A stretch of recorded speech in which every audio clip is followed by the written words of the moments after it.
I want consistency and distance. That's not too much to ask for. So shot shape wise, That's pretty. bit of a draw? Yeah, a bit of a draw. If I get it wrong, I can slice it. So what goes through your mind like now when you're swinging? My thought process is I sort of try and get the club face aiming where I want to go, and then I move around the ball a little bit to try and get that draw shape. Yeah. And then I start my swing by trying to shift my weight into my back heel, and then from there it's mainly just feel, trying to get that toe divot. Okay. And that's all I've really got. Cool. That's a good plan though.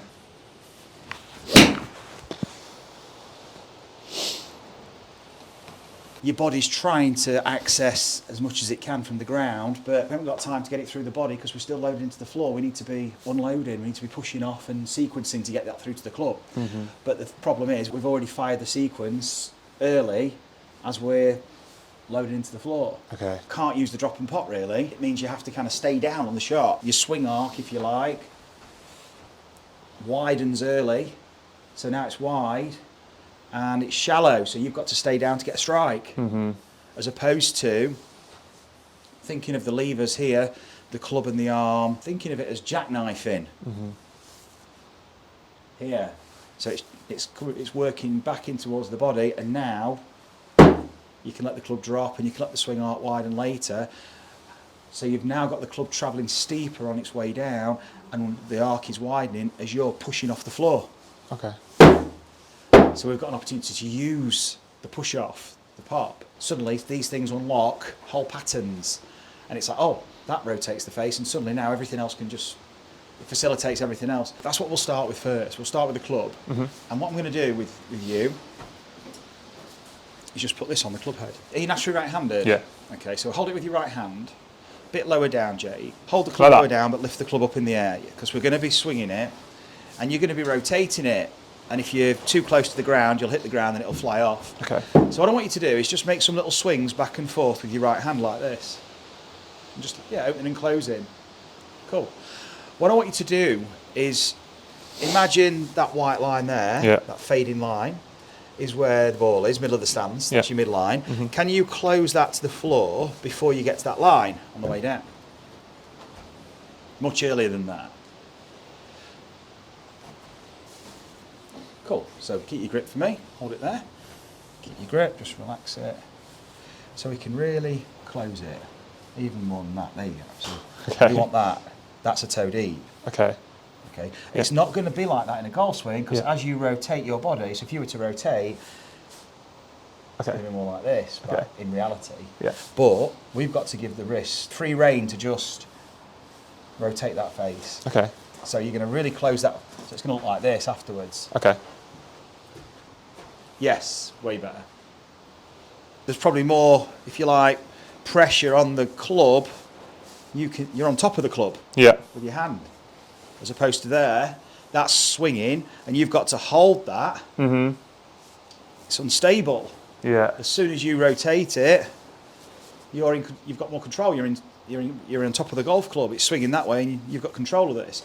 So this rotation is allowing us to maintain some level of control on the club, as opposed to this.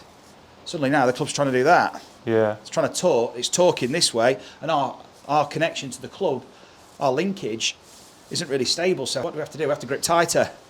Yeah. To stop it. We want to do the opposite. So before you can get really early in the downswing, much earlier. That's it. Yeah. Different feeling. Yeah. Doesn't feel like I can hit a ball like that. But no. You will. Have a couple of shots just to play around with it. So you can really swing right with this, of course. Awesome. That's what we'd expect. Yeah.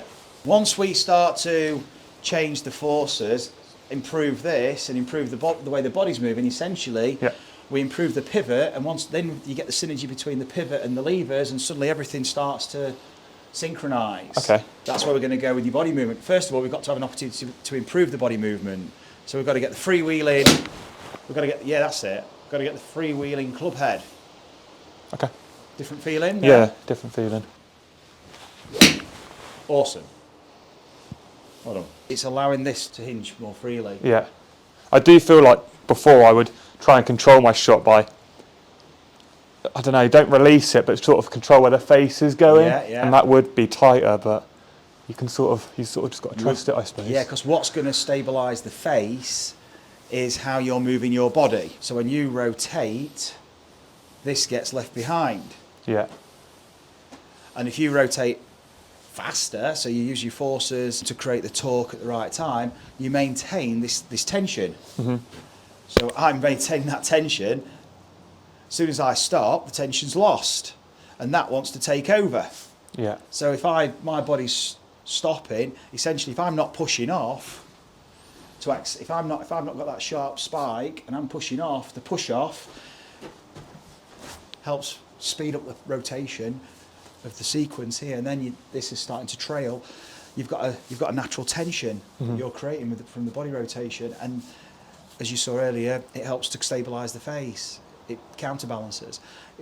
But if we haven't got that, then obviously we're fighting this taking over all the time. By freewheeling it, yes, initially it might get some big shapes, we expect that, but then as we start to go to the body movement, we'll create the tension naturally. Yeah. So I just want you to take a couple more and then just embrace this kind of more freewheeling action, which is just you twisting the shaft essentially on the way down, while it's behind you still. Yeah, lovely. Well done. It's going to be Hooksville, which is great. That's awesome. Yeah, now look where you're moving. This is fantastic. Yes, Jake. Not many people move around and use the mat like that. How else would you aim over there? Exactly. Well, a lot of people wouldn't do this. You've moved around here to keep the ball position. A lot of people just do this. Okay. And stay here. And then the ball's shifted relative to them. It's moved forward, whereas you've moved around here.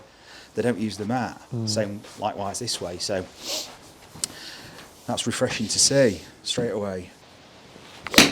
Brilliant. Fantastic, Jake. Beautiful, that.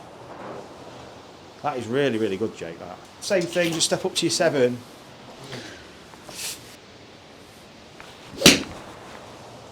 It's a bit hooky. Yeah, it's all right, and again.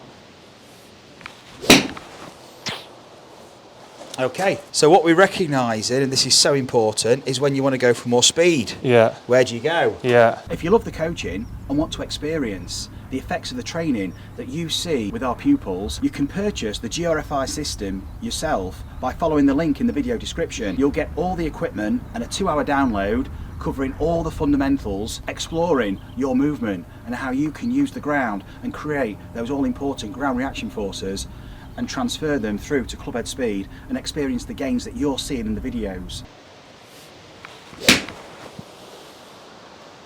So when you want to go for speed, it kind of throws things out a bit. Yeah. You're not really getting the vertical. Okay. And that's what we need to tap into now. That was a better extension. Yeah. Sides extended. You're going to start to recognise features of using vertical. So it's just too late and we're just collapsing into this left side. So we need to do some vertical work. Yep. Okay, so pop the club to one side for a sec. Just going to look at this left leg action. You've already used the hip this way on the board with the discs. You're going to start in the middle of this logo and just slide up to the yellow arrows. Okay. So not over them. Yeah. And just flex the toes, the balls of the feet there. Just flex the toes, load into the toes so your heel's off the floor. Mm-hmm. And then what you're going to do, Jake, is let your hips slide out too. So we're rotating the left hip, pelvis, swings, and then you're going to jump back a little bit. Okay. Off your toes, like kicking the toes. Yep. Just pushing back in the direction you came from. Feet together. Like that? No, in, the other way. Like that? Yeah, 'cause Okay. that's what you did here on those discs earlier. Yeah. Okay. Only up to the yellow. Like that? Yeah, start where you were, in the middle. So it's a very small slide, and slide so you're square to the arrows roughly. Yeah, and then on the toe, load it with your hip. Yes, that's enough there. So bring your heel back a bit, that's too far. There you go. So the knee will collapse in. There you go. Okay. Good. Then you can spring from there. Back. Yeah, don't stay on the floor. Okay. Jump. Okay. So drop and then pop up, spring. Oh, both feet? Both feet, yeah. Okay. So I want you to leave the floor. So okay. you drop and then spring. Good. Now you don't have to jump exactly to where you came back from, just pushing yourself gently back. Okay. Cool. That's really good. Well done, Jay. Now this is going to make a difference. So put your hand on your collarbone at the top there, and I just want you to rotate your shoulders just to the right and then back to centre. Cool. Now we're going to time that with the drop. Okay. So you're going to go and then spring up back to centre. So which way should I be? Oh, that You'll way. be going that way, Okay. because what we're doing is we're stretching out the system. Okay. Brilliant. See if you can just leave the ground. You want to see those twinkle toes in action here. Bang! Yep. Springing off the ground with the toes. Yeah. So what's happening is now you're loading this way and winding. Yep. And then you're just pushing off and back. And then what you get is you get the body, upper body rotating this way as you're going back. So this is what happens in a golf swing. Okay. So the upper body then starts to recoil back to the target. It rebounds. Mm-hmm. Yeah. Because you've got such explosive power. It's like, if you can tap into this lower body stuff, it's going to be game changing for you. Because your upper body, yeah, that's awesome. So this just reacts so late. Yeah. But it's accelerating. Have a few swings in the air for me, just see how it feels after doing that exercise. You don't have to try and replicate it, just have a swing. And see what it feels like. I'd maybe get the club swinging first. So just get the club swinging back and forth. Okay. As if you're on the board. So you can feel how that right leg loads. Can you feel the angle? That's it, yeah, you've got your weight shifting onto your right side. Yeah. And then whenever you feel comfortable, you just go into a finish. Yeah.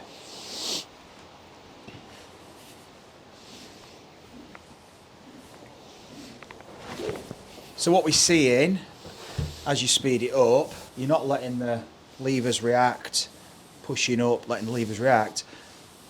You're used to using all your upper body power like this, rotating, and this leg just starts to become redundant again. Yeah. So we've got to backtrack first before we can go into that space, or that's just going to amplify this. Okay. Okay. Mm-hmm. So we're going to use your 9-iron and then bring your left foot back, and you're going to hit some shots just onto your right leg. Okay. Just trust, so the body can trust. Rotating away from the right leg, so we don't have to go over here to strike a golf ball. Okay. Half a swing. And we've got to be able to maintain balance. Yeah. So the body can rotate around that right hip. It's very difficult to do. It is fun, yeah. Absolutely. We're accessing what the hip's not doing. Yeah, that hip does not know what to do. No. Okay. It knows. We've got to consciously recognise it, that's all. To let it happen. Yes. Look at that. Now look at your balance on your right leg. Yeah. That's much easier. Just rotating the hip from pushing off and stabilising the right side. We're isolating where your blind spots are. Yes, look at that, and you can extend, you see. Lovely. So that right leg, you see, still just it's a passenger. Yeah. So just have another couple of swings for me, which you are naturally more left-sided in your action. Well played. That was better. Okay. Yes. That is fantastic. That was a nice one. What have you changed in those last two swings when I said that right leg? Because that was dramatically different. I don't know. Because that was unreal. But the awareness is obviously there, because suddenly you went from this being dragged and just being a passenger with it, suddenly it was actively involved in your rotation. And I think in number 3 I was just thinking about loading it more, and I think that helped it. Brilliant. Well, there's something there that triggered that response. But the importance of your training is to develop the ability to go there. Mm-hmm. It's a place, it's like you've trod a path now and you can revisit the path. Mm-hmm. But all you need is a reason to visit the path. It's like the intention. Yeah, well played. Well played. That hip rotation looks different, George, doesn't it? That when it does that. That is fantastic. To get to that point, you have to just relive what we've just done. Yeah. The journey. Mm-hmm. I really think what's pivotal as well for you is the right leg exercise. Okay. Because you're just not used to using that in the past, and now on the right leg you have to. Yeah. And there's a understanding from the exercise of what you're doing.